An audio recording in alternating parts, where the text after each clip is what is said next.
Hello दोस्तों, नमस्कार। Hoping all of you are doing well. आज के लेक्चर में वेव ऑप्टिक्स के अंतर्गत हम लोग पढ़ेंगे कि दो वेव्स के आपस में इंटरफेरेंस के पश्चात जो ब्राइट एंड डार्क फ्रिंजेस या constructive and destructive interference pattern form होता है वो किन किन कंडीशंस के अंतर्गत होता है। Okay, means we will study the conditions for obtaining the constructive and destructive interference. चलिए स्टार्ट करते हैं। अब हम इसको प्रूफ करने के लिए ये मान लेते हैं कि S is the monochromatic light source, मतलब एस एक वर्णीय प्रकाश स्रोत है। इस प्रकाश को स्रोत के सामने एक यहाँ पर पर्दा रखा हुआ है। ओके, दिस इज ये एक पर्दा है, इसके एक्सिस के परपेंडिकुलर पर्दा रखा हुआ है। अब एस के सामने इक्वल डिस्टेंस पर S1 एंड S2 ये दो स्लिट्स हैं। जब S से प्रकाश चलता हुआ वेव फॉर्म के रूप में, मतलब इससे जो तरंगाग्र निकलेगी, अगर ये पॉइंट सोर्स है तो इससे निकलने वाली जो तरंगाग्र है, वेव फ्रंट है, वो स्फेरिकल वेव फ्रंट होगी कुछ इस तरह से। जब ये चलते हुए आगे जाएगी तो यहाँ पे ये जो दो स्लिट्स हैं, इन स्लिट्स से टकराती हुई वेव आगे की तरफ प्रोसीड करेगी। ये कंटिन्यूअस लाइन जो है श्रिंक को अगर दर्शाती है, क्रेस्ट को दर्शाती है, तो डॉटेड लाइन क्या दर्शाती है? डॉटेड लाइन ट्रफ या गर्त को दर्शाती है। इस प्रकार श्रिंक गर्त मतलब एक वेव का ये जो तरंगाग्र पोर्शन है ये दिखाया गया है। एक वेव के फॉर्म में जो लाइट है वो आगे ट्रेवल करती है, S1 S2 स्लिट पर पड़ती है। S1 S2 जो है सेकेंडरी सोर्स का काम करते हैं। क्या काम करते हैं? S1 and S2 are the secondary source, these are secondary source, and S is the primary source. Primary source क्या है? Primary source of monochromatic light. Monochromatic light source है ये। मोनोक्रोमेटिक का मतलब एक वर्णीय प्रकाश स्रोत। एक वर्णीय मतलब एक ऐसा प्रकाश स्रोत है जिससे केवल एक ही रंग की प्रकाश निकलेगी। तो यहाँ से जब ये S1 S2 से आगे बढ़ता है तो एक तरंगाग्र यहाँ से निकलेगा, एक तरंगाग्र यहाँ से निकलेगा। इन बिटवीन स्लिट और पर्दे के बीच में जो भी डिस्टेंस है, let us suppose this is capital D, तो इन डिस्टेंस के बीच में दोनों सोर्सेज से निकलने वाले S1 S2 से निकलने वाले प्रकाश के बीच में आपस में इंटरफेरेंस होगा, और इंटरफेरेंस होने के बाद वो किरणें इस पर्दे पर जहाँ जहाँ मीट करेंगी उसके अकॉर्डिंग पर्दे पर ब्राइटनेस और डार्कनेस दिखाई देगी। ब्राइटनेस मतलब कंस्ट्रक्टिव इंटरफेरेंस की वजह से होगा और डार्कनेस मतलब डिस्ट्रक्टिव इंटरफेरेंस की वजह से होगा। अब हमें क्या फाइंड आउट करना है कि ये कंडीशंस फाइंड आउट करनी है कि व्हेन एट पॉइंट P, मतलब मान लिया कि ये तरंग चलती हुई यहाँ गई और ये तरंग चलती हुई यहाँ पे गई, तो ये दोनों P पॉइंट पर मीट करती हैं। तो P पॉइंट पर कब कंस्ट्रक्टिव इंटरफेरेंस मिलेगा, मतलब कब ब्राइटनेस मिलेगा, और P पॉइंट पर कब डार्कनेस अथवा डिस्ट्रक्टिव इंटरफेरेंस मिलेगा। तो इसके लिए पहले हम मान लेते हैं कि जो वेव 1 एंड 2 चल रही हैं, जो वेव 1 और 2 है, इनका पॉइंट P पर जो डिस्प्लेसमेंट है अपनी वेव्स का, मान लेते हैं कि इस तरंग का डिस्प्लेसमेंट किसी पॉइंट P पर y1 है और इस तरंग का डिस्प्लेसमेंट y2 है, और मानते हैं कि ये तरंग जो है साइन वेव है, तो y1 equal to A1 sine omega t हो जाएगा। This is equation number 1। और सेकंड इक्वेशन का displacement y2 equal to A2 sine omega t plus phi, मतलब कि इन दोनों के बीच में जो फेज डिफरेंस आ रहा है वो फाई का है, और दोनों का डिस्प्लेसमेंट y1 और y2 है किसी टाइम t पर। ठीक है, दोनों तरंगों का एम्पलीट्यूड A1 और A2 है। ठीक, अब ये तरंगे आपस में सुपर इम्पोज करेंगी पॉइंट P पर। सुपर इम्पोज करने के बाद रिजल्टेंट डिस्प्लेसमेंट क्या होगा हमें ये निकालना है, और उस डिस्प्लेसमेंट के अकॉर्डिंग इनके बीच में क्या फेज डिफरेंस है, क्या पाथ डिफरेंस है, यही डिसाइड करेगा। तो इसके लिए सबसे पहले हमारा क्या काम है, अभी हम फेज डिफरेंस के बारे में बात नहीं करते, अभी हम ये बात नहीं करते कि इनके बीच में पाथ डिफरेंस क्या होगा। पहले हमारा काम क्या है, y1 और y2 दो तरंगे आपस में इंटरफेयर कर रही हैं, इनके इंटरफेयर करने की वजह से परिणामी तरंग क्या होगी, परिणामी तरंग का विस्थापन कितना आएगा। तो from the principle of superposition of waves, principle of superposition of waves या तरंगों के अध्यारोपण का सिद्धांत क्या कहता है। Principle of superposition of wave कहता है कि जब भी दो या दो से अधिक तरंगे आपस में इंटरफेयर करती हैं या आपस में टकराती हैं, तो उनके टकराने की वजह से एक परिणामी तरंग बनती है। उस परिणामी तरंग का जो डिस्प्लेसमेंट होता है वो बाकी दो तरंगों के या दो से अधिक तरंगों के परिणाम के विस्थापनों के सदिश योग के बराबर होता है या उनके वेक्टर सम के बराबर होता है। इसलिए y इक्वल टू हो जाएगा y1 plus y2, where y is the displacement of the resultant current, कौन रिजल्टेंट वेव। ये रिजल्टेंट वेव कौन सी है, y1 और y2 के आपस में इंटरफेयर करने से जो रिजल्टेंट वेव बन रही है। ओके, अब हम इसको सॉल्व करते हैं। सॉल्व करेंगे तो a1 sine omega t plus a2 sine omega t plus phi आया। ठीक, इसको आगे कंटिन्यू सॉल्व करेंगे तो आएगा a1 sine omega t plus a2 sine a plus b का फॉर्मूला अप्लाई करेंगे। तो साइन a प्लस बी का फॉर्मूला में क्या होता है, sine a cos b plus cos a sine b. तो इसको अप्लाई करेंगे तो आएगा sine omega t cos phi plus a2 cos omega t sine phi. Okay, तो हम क्या करेंगे, इसके बाद क्या होगा, y equal to sine omega T हम कॉमन ले लेते हैं। तो इसमें क्या आएगा, a1 plus a2 cos phi plus a2 cos omega t sine phi. इन दोनों टर्म्स को रीअरेंज करेंगे फिर से। तो a1 plus a2 cos phi को पहले लिख लिया, साइन ओमेगा टी को हमने बाद में लिख लिया। इसके बाद a2 cos omega t sine phi हो गया। ठीक है, तो इसको हम लिख सकते हैं a2 sine phi cos omega t, क्योंकि मल्टीप्लिकेशन क्या होता है, कम्यूटेटिव होता है, उसमें क्रम विनिमय नियम का पालन होता है। ठीक है, अब क्या करेंगे हम, अब ये जो टर्म है और ये जो टर्म है, इन दोनों टर्म्स को हम एक मान लेते हैं, this is a cos theta, और इस टर्म को मान लेते हैं ए कॉस थीटा। मीन्स हमने मान लिया, माना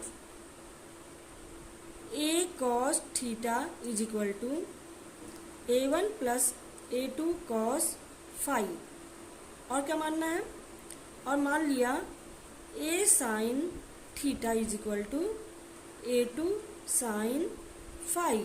ठीक है, ये हमने कंसिडरेशन किया है। जब इसको मान लिया तो इसके according a1 plus a2 cos phi की जगह पे a कॉस थीटा रख दिया। इसके बाद आएगा sine omega t plus a2 sine phi की जगह हम लिख सकते हैं a साइन थीटा, और ये हो गया कॉस ओमेगा टी।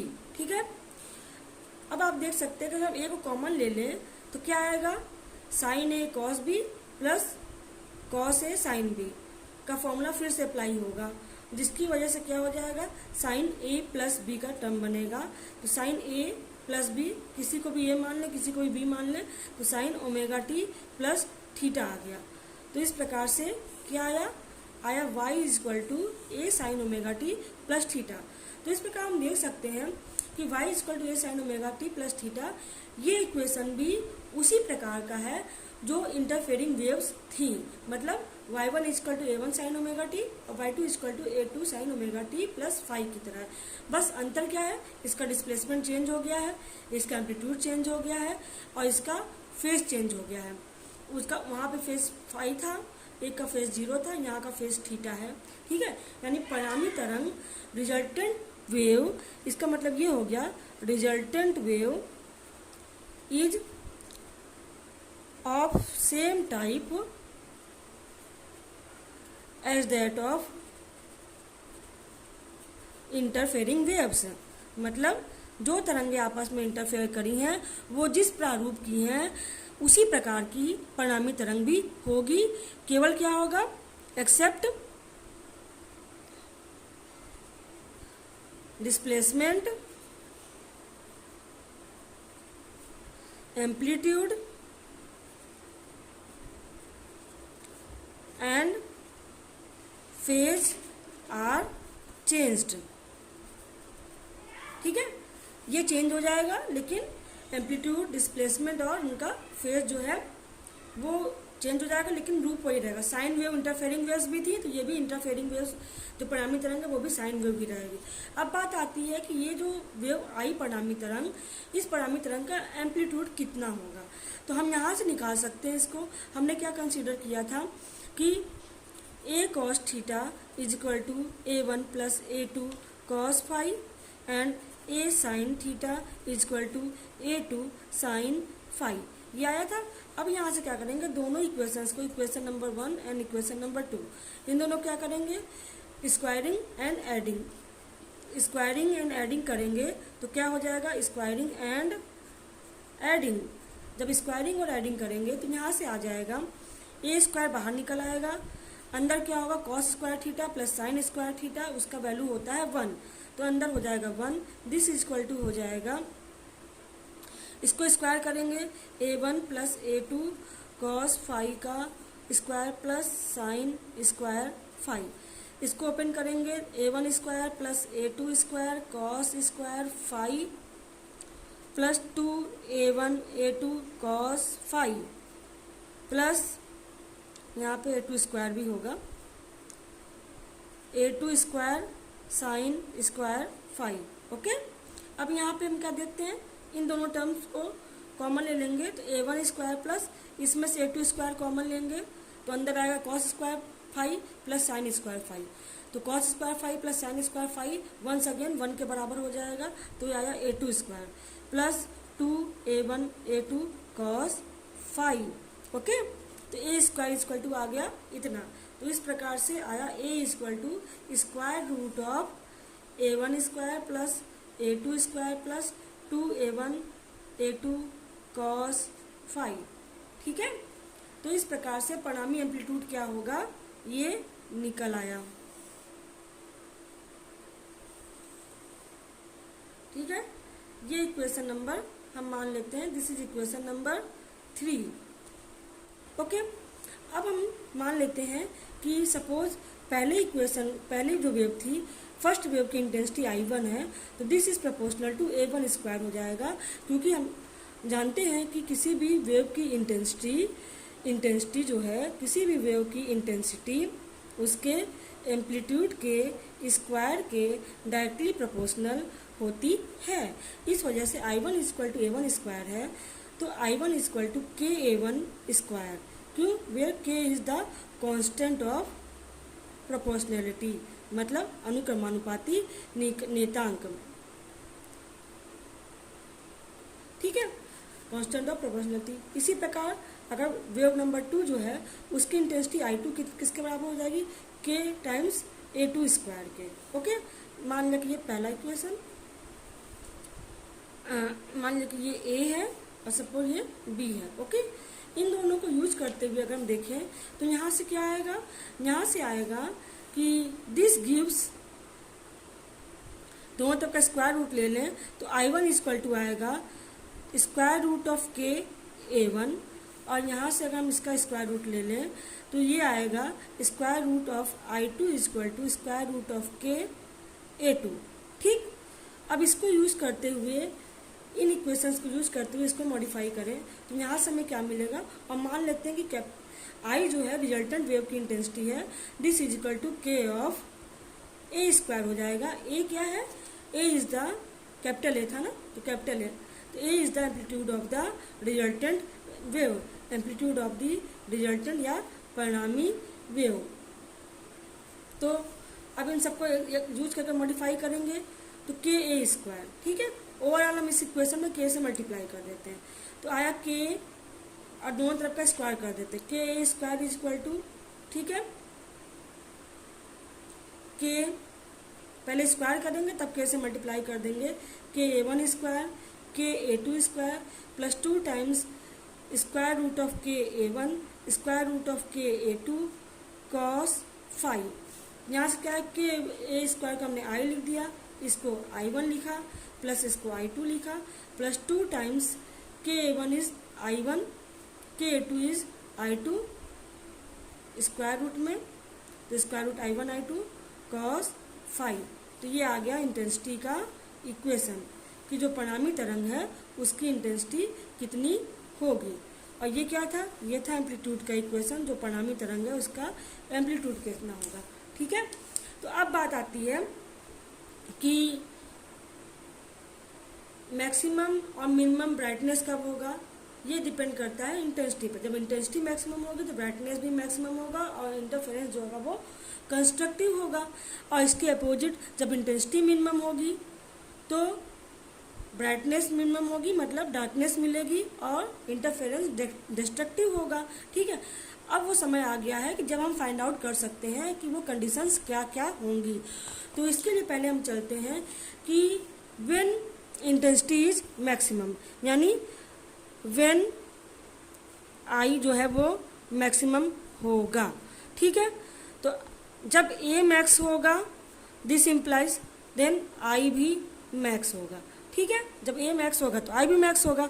अब आई मैक्स होने के लिए आप इस इक्वेशन में देख दीजिए कि जब कॉस फाई का मान, चूंकि कॉस फाई का मान जो है वो +1 से -1 तक वेरी करता है। ठीक है, जब +1 होगा तो आई का मान मैक्सिमम होगा और जब कॉस फाई का मान -1 होगा तो आई का मान मिनिमम होगा। ठीक है, आई मैक्स यानी when I max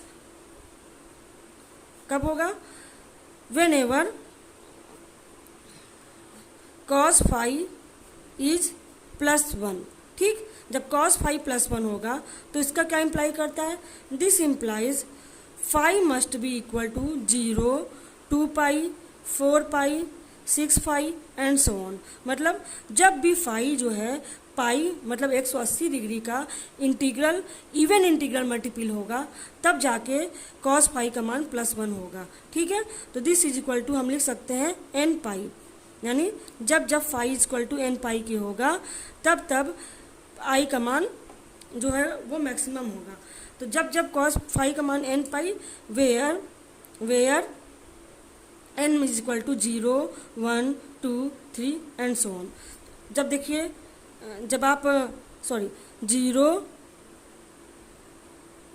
phi is equal to 2n pi, okay, whenever phi is equal to 2n pi, तो जब जब आप 2n पाई रखेंगे, n बराबर 0 रखेंगे तो 0 मिलेगा, 1 रखेंगे 2 पाई मिलेगा, 3 रखेंगे तो कितना मिलेगा 6 पाई मिलेगा, 2 रखेंगे तो 4 पाई मिलेगा। इस तरह से ये कंडीशंस मिल जाएंगी।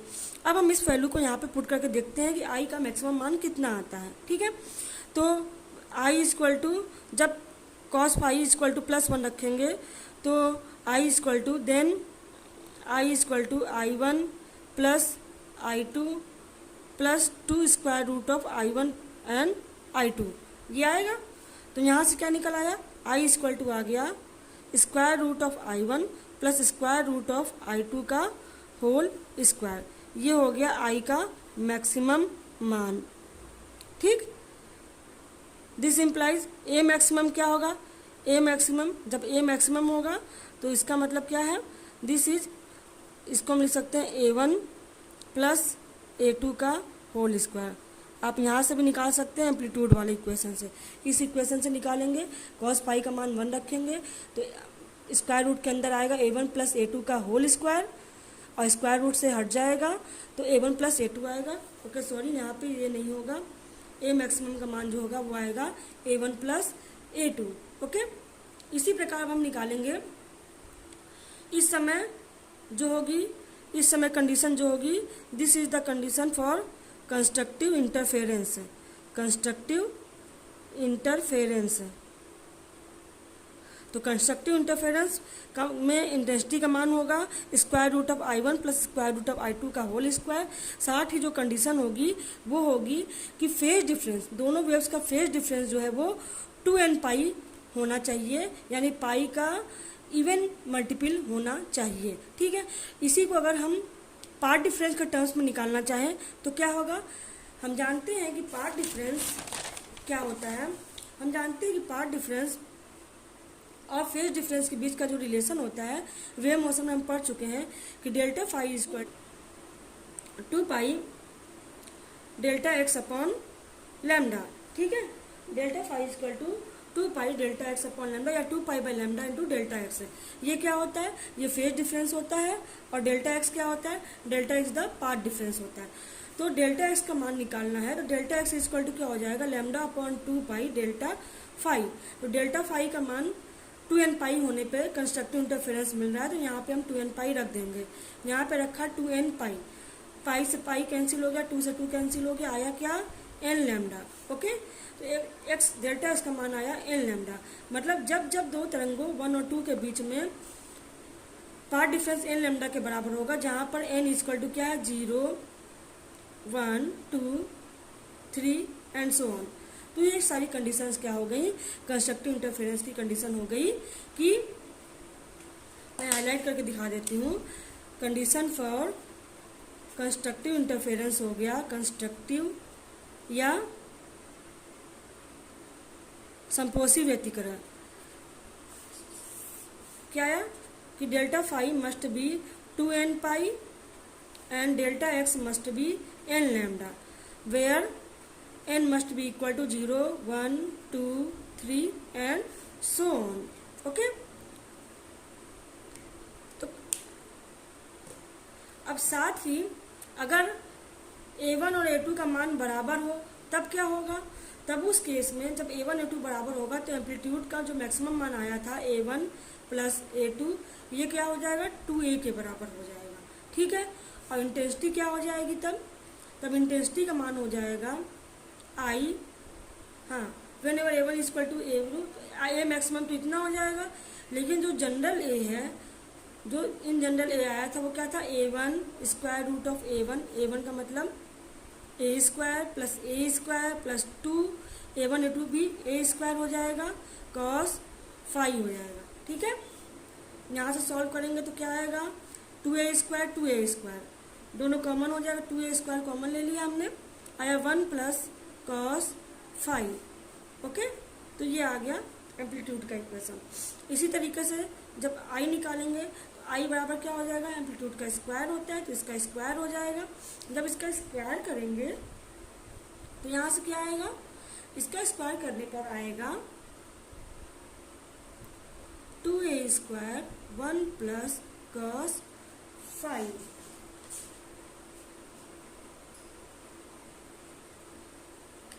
और अगर इसको सॉल्व करना चाहें, कॉस फाइव को अगर हम सॉल्व करते हैं इस प्रकार से, 2a square 1 plus cos five को हम लिख सकते हैं 2 कॉस स्क्वायर 5/2 माइनस 1। अब आप कहेंगे कि ये कहाँ से आया, since cos phi equal to क्या होगा, कॉस फाइव इक्वल टू आ जाएगा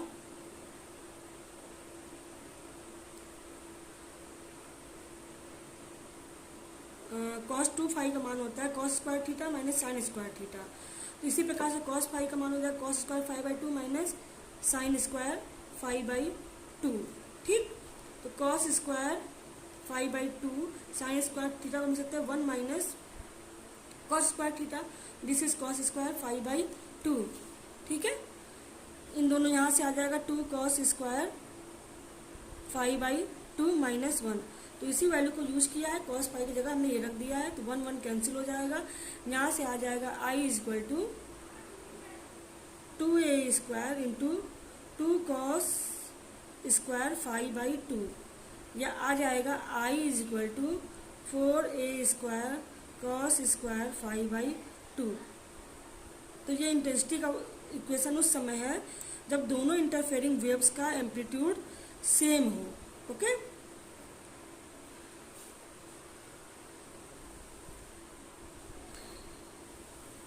ये कंडीशन नंबर 1 थी। This is equation number 5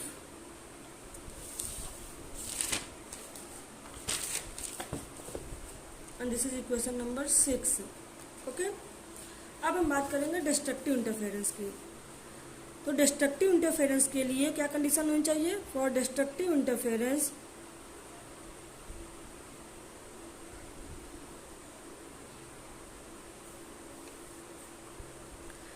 I should be minimum. और ये कब मिनिमम होगा, when amplitude should be minimum. तो आई के इक्वेशन में आपने देखा क्या था, I1 plus I2 plus 2 sorry okay, ये स्क्वायर रूट नहीं रहेगा, I1 plus I2 plus 2 square root of I1 I2 cos phi. ठीक है, तो यहाँ पे अगर हम कॉस फाई का मान यानी when cos phi equal to -1 होगा, then I should be minimum, तब आई मिनिमम होगा। तो आई मिनिमम का मान क्या हो जाएगा, I1 plus I2 minus 2 square root of I1 I2। और कॉस फाई का मान -1 कब होगा, जब जब फाई का मान क्या होगा, पाई होगा, पाई पाई के बाद 3 पाई 5 पाई, यानी पाई का ऑड मल्टीपल हो रहा है। Mean this is equal to क्या होगा, पाई का मान जो आना चाहिए ये आएगा 2n-1 पाई होगा, तब जाके कॉस पाई का मान -1 होगा। और यहाँ पर जहाँ पर n का मान कितना होना चाहिए, n का मान होना चाहिए 1 2 3 एंड सो ऑन। आप n का मान रखिए, 1 रखेंगे तो पाई मिलेगा, 2 रखेंगे 3 रखेंगे 5 पाई, इस तरह से मिलता जाएगा। और जब कॉस फाई का मान हम -1 रखेंगे तो इसका मान यहाँ पे -1 आ जाएगा, -2 root square root of I1 and I2 होगा। तो ये क्या आ जाएगा, आई मिनिमम इक्वल टू आ गया square root of I1 minus square root of I2 का होल स्क्वायर। तो ये हो गया आई मिनिमम का मान। ठीक, 6 के बाद इक्वेशन नंबर 7, ए मिनिमम कितना होगा, तो ए मिनिमम जो होगा आप देख सकते हैं A1 माइनस A2 को होगा, यानी जब दोनों तरंगों का आयाम को माइनस करेंगे तब ए मिनिमम आएगा, ये कंडीशन हो गई। तो फेज डिफरेंस का जो डेल्टा फाई का मान आया, ये तो आया कि 2n-1 पाई होगा, तब जाके डिस्ट्रक्टिव इंटरफेरेंस मिलेगा। ठीक है, अब इसी को पार्ट डिफरेंस के टर्म्स में निकालने कितना होगा, तो delta phi equal to 2 pi by lambda delta x आया था, delta x equal to lambda upon 2 pi delta phi था। डेल्टा फाई की वैल्यू पुटअप करेंगे तो lambda upon 2 pi delta phi का मान आया 2n-1 पाई। पाई से पाई कैंसिल हो जाएगा, जब पाई से पाई कैंसिल हो गया तो आपका क्या आएगा, लैम्डा अपॉन 2n-1, या इसी डेल्टा एक्स को हम ऐसे ले सकते हैं, 2 को अंदर ले जाएं तो आ जाएगा n-12 लैम्डा। ओके, तो ये एक कंडीशन हो गई जहाँ पर n का मान आएगा 1 2 3। ठीक, तो ये आ गया यहाँ पे कि condition for destructive interference.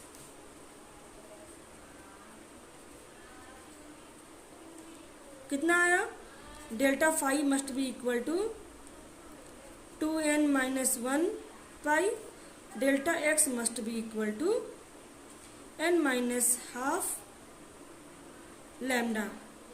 Okay, n-12 lambda whenever n is equal to 1 2 3 and so on।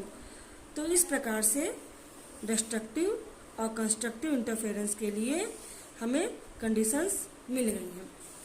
जब जब इन कंडीशंस का फुलफिलमेंट होगा तब तब जब भी दो तरंगे आपस में इंटरफेयर करेंगी तो उनके बीच में कंस्ट्रक्टिव और डिस्ट्रक्टिव इंटरफेरेंस इसी प्रकार से होगा।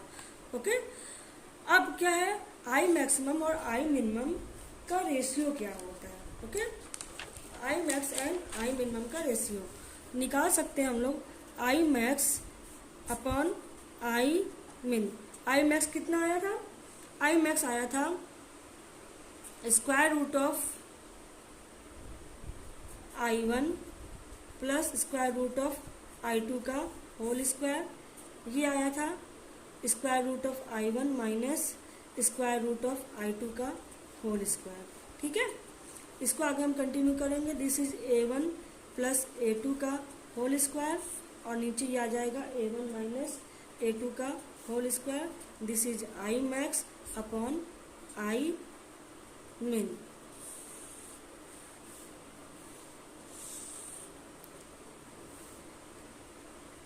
Okay friends, thank you very much. आज condition for constructive and destructive interference क्या क्या निकले, कैसे होगा, इसके बारे में हमने समझा। होपिंग आपको समझ में आ गया होगा। जब जब फेज डिफरेंस का मान क्या होगा, जब जब फेज डिफरेंस का मान पाई का इवन मल्टीपल होगा तब क्या होगा, तब तक कंस्ट्रक्टिव इंटरफेरेंस मिलेगा। और जब जब फेज डिफरेंस का मान पाई का ऑड मल्टीपल होगा तब डिस्ट्रक्टिव इंटरफेरेंस मिलेगा। Okay friends, thank you very much, bye bye, मिलते हैं अगले लेक्चर में।